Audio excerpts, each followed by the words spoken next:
I also think that like a big part of eating disorders is like maybe peer pressure or like social factors. So Yes. like how do social and maybe like cultural factors as well influence your work with patients? And like how do you sort of address those issues? Like coming back to like more fundamental step. Sure.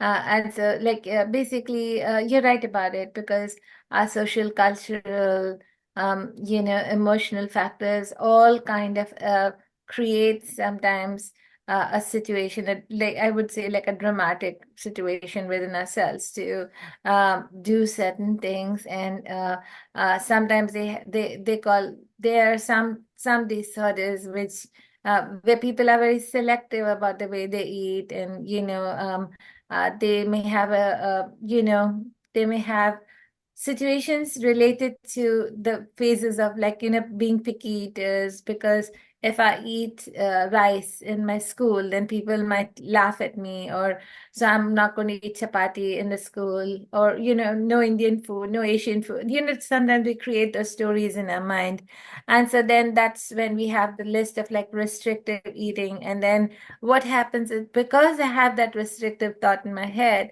I will not do that. I will, like, when even if my mom gives me a roti or rice, I may not eat it because I have this thought, man, oh my goodness, I should not do it there.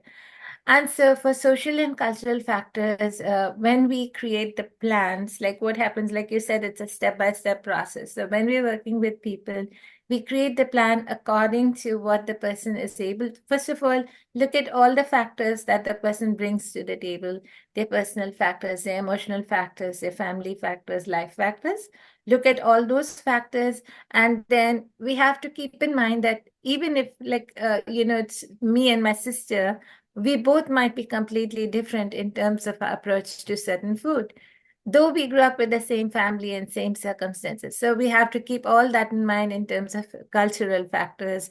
And we have to keep in mind that when we are drawing up the plan, we have to look at what are some of the social factors, what is the family structure, what can the person do, what can the person not do, who they do they have as support systems, do they have the school as a support system, any of those things, and then come up with a way in which they are assisted to reach their goal. So your goal might not be to bring it down to one slice of bread. It may be coming down to three slices of bread. So I can't tell you, no, no, you have to come down to one slice of bread. I have to gradually bring you there to that place. So keeping the cultural and social factors in mind is very important, because that will assist us to bring the person to a place where it's easily possible.